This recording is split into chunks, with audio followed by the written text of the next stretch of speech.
All right, welcome back to the Fantasy Football School. Today's class, we're going to talk about my top 24 Dynasty rookies in tiers. Without further ado, let's go. All right, the rookie board, we're going to go from S tier all the way to G. Without further ado, let's start with the S tier. First and foremost, the most valuable player in this rookie class, at least in the S tier, or at least in the whole class, is projected 101 Caleb Williams. As long as he goes 101, he is the most important, especially because he's gonna go to that offense with Keenan Allen, DJ Moore, Cole Kmet, DeAndre Swift. I don't think Swift is that much of an upgrade at running back, but I guess it's better than what they had because they paid him. So S tier, first of all, Caleb Williams. And moving on to this next person in this tier, still as valuable, but because he's a wide receiver. So this is in terms of 12 team superflex, tight end premium, 0.75, 0.5. Honestly, it's not that much difference, but hey, to each their own, I guess. But anyways, Marvin Harrison Jr., next person in this tier.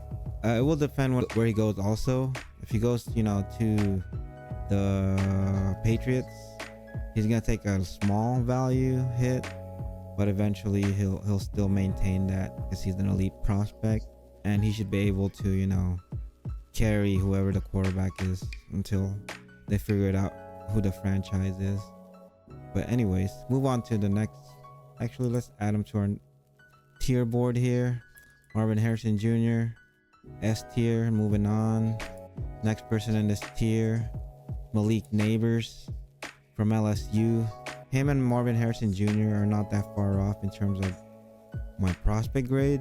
The only difference is, do you want that elite size, route running kind of wide receiver, the possession kind of receiver? You want that explosive Odell Beckham type of receiver in Malik Neighbors. Because Malik Neighbors is kind of small. He can't overpower as much as Marvin Harrison does, but they have different skill set and they're as talented in terms of what the skill set they provide. Let's add them to our rookie board here. Malik Neighbors, S tier. And finally, the last person in my S tier, and probably surprising to a lot of people because he's probably not in your S tier, but anyways, Drake May. I expect him to go 102 in the actual NFL draft, at worst 103. And if that happens, he should be the 102 in Superflex draft. And let's add him to our tier here, Drake May. And moving on, that is our S tier. Moving to our next tier, which is the A tier. This is a little more understandable. I got first and foremost Rome Odunze, one of the most talented all-around receiver here. The only problem is he's kind of old, not really old, but he's 21. But the thing is, he doesn't have that elite explosiveness and that elite size. He's just good size and good explosiveness, but he's the most polished all-around receiver in this class in terms of production also.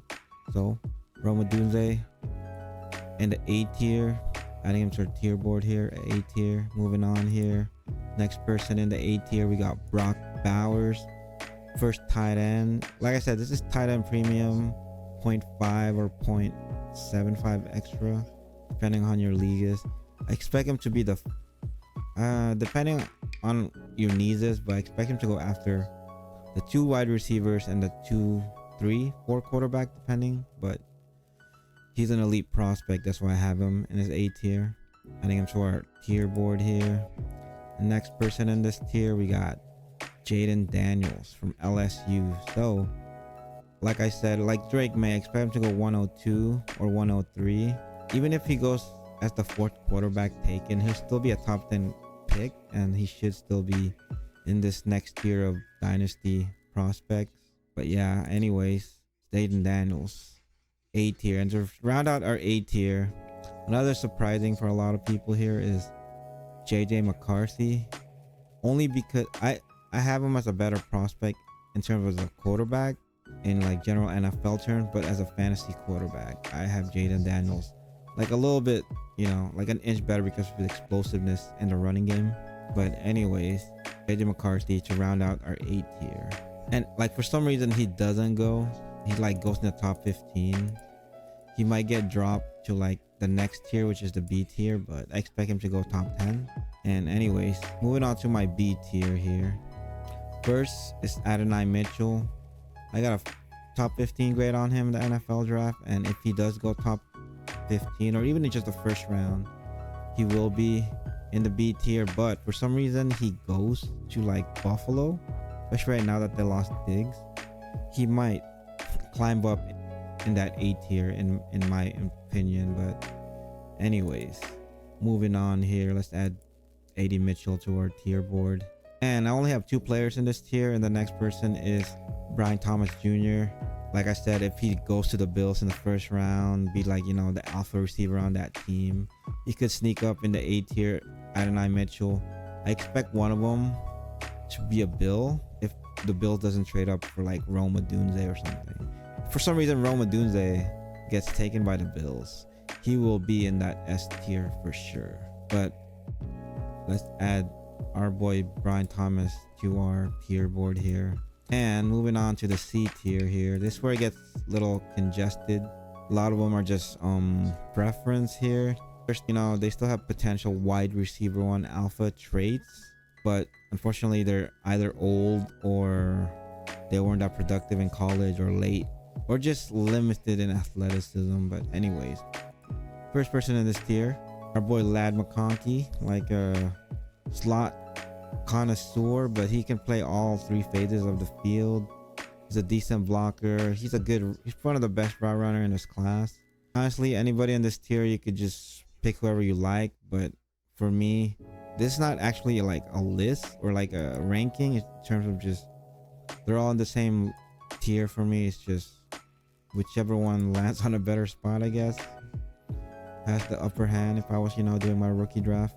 But moving on is Keon Coleman, who I think has the best upside in this C tier because of that alpha body, that alpha trait, and he has elite size, and he's only 20 years old. So Keon Coleman, if for some reason he is there when Kansas City picks at 32, I don't think he's getting past them. If anything, I think Kansas City might trade up if he is available. Like, he might also go to Buffalo, and he will jump in that B tier if he goes to Buffalo because he has that traits, like I said, that could be the wide receiver 1 on a team.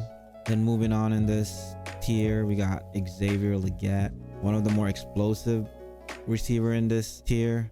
He can he's shown that he can play all phases of the receiver field like Ladd McConkey, but he is more explosive than Ladd McConkey, although he's a little older and he has a late breakout age. So I expect him to go in the early 2nd round, maybe late 1st, depending.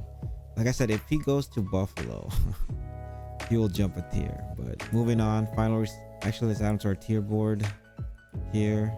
And finally, last player on this tier list, C tier, is Xavier Worthy. I have a late 1st grade on him only because of that elite speed, and he's shown he can just like a speed receiver in college, although he's kind of small, but it should be easy to, like, you know, manufacture touches for him because he's shown he's not just that speed guy. So Xavier Worthy rounding out our C tier here. And moving on to the next tier, it's where, you know, mid to late second receiver in the draft here. First, we got Bo Nix, quarterback, Oregon. I expect him to go in the early 2nd round, but if you know what, Denver or somebody trades up in the 1st round to get him, he'll jump in that C tier. But as of right now, I have a 2nd round grade on him. Bo Nix, starting up our D tier here. And moving on to the D tier, we got Michael Penix Jr., another quarterback that can be taken at the end of the 1st round, but right now I expect him to go in the 2nd round. But like I said, if he does go to a decent team and get traded up for in the 1st round, he'll definitely jump another tier for me. Michael Penix, what's our 6th quarterback taken here? 1, 2, 3, 4, 5, 6. Yep. And next on this tier, we got Troy Franklin. And the final players on this tier is Troy Franklin. He's one of the best players in terms of tape in this class. Unfortunately, with his size concern, he didn't test well at the combine with the size that he provided. So he kind of got bumped down for me. Like before the combine, he was in that Lad McConkey tier for me, but you know, he didn't test as well as I thought he would. So, and moving on to our next tier here, first person in the F tier, we got Jonathan Brooks, first running back in this class. I expect him to be the first running back taken, but I wouldn't be surprised if, you know, my other two running backs with a late second grade goes ahead of him because of that ACL injury. But here's my top graded running back in this class. Starting out the F tier, we got Jonathan Brooks, and next player in this tier, we got Blake Corum, one of the best pure rusher in this class. I also expect him to go in the late second round, but like I said, depend on the landing spot. But we got Blake Corum, my favorite running back in this class. Should be like a plug and play type of running back. If he goes to either the Chargers, Dallas, he's gonna shoot up the draft board for sure. Because those are the running back needy team with mediocre players at the top of the depth chart right now. And moving on, another running back here, we got Trey Benson from Florida State. One of the best athlete at the running back position, like athlete to size comparison. He ran like under 4.4 at like 220.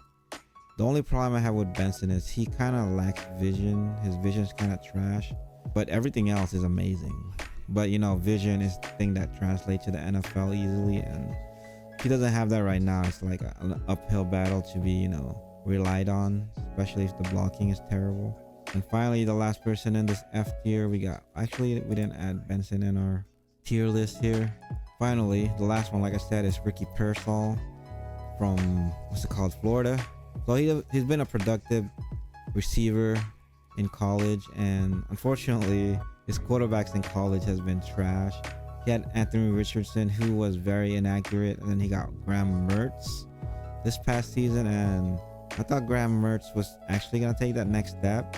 Although he did technically get better, he was still not that top tier quarterback play that I expected him to be when he was a 5-star prospect. Like I said, the last person in this tier, Ricky Pearsall. And finally, moving on to the last tier here, which is the G tier. I have late second grades on all these players. First person, we got Roman Wilson, and what's called national champion from the University of Michigan. He's tested out well. He's a good prospect. He's shown good on tape. The only problem is he wasn't productive that much in college, but I think that might have to do with, you know, the offense he was in. But I like, with that lack of production, and although I like, you know, his potential, I can't put him in that above tier just yet.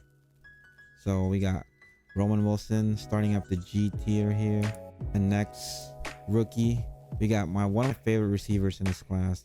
We got Tez Walker from UNC. I swear, a lot of people are down on him because of that Senior Bowl tape, and I get it, but I mean, aside from that, he's I'm not gonna say elite prospect, but in terms of size, build, athleticism, and like tape, although he didn't play that much because of that weird situation that he had, be a late first prospect, honestly. The only problem is he's on the older side, 23, and then he tested pretty bad at the Senior Bowl, or he played pretty bad at the Senior Bowl, so that's why everybody's like a 3rd round grade on him. I still have a late second, so he's one of my targets in the late second round for all these upcoming rookie draft. Tez Walker starting, or like G tier. And finally, the last player in this top 24 rookie tier list for me, Dynasty, is everyone probably hates because there's still a lot of good receivers and running backs available. We got Spencer Rattler, because I have a late second grade on him. I still believe that he might get drafted in the mid to late second round, depending on who missed out on a quarterback. If Penix and Bo Nix can be his early second round prospect, Spencer Rattler should be at least a late second in terms of that, because he has the elite tools. The only problem is he hasn't had that production in college. Although his last few years he's improved steadily, not as much as Bo Nix and Michael Penix produced, because they had last 2 seasons been pretty amazing. But anyways, Spencer Rattler, last person on my tier list here. A lot of, the missed out is Jalen Wright. I had a early third round grade on him. I got Johnny Wilson. Could have made this tier list, but I already had a lot of receivers.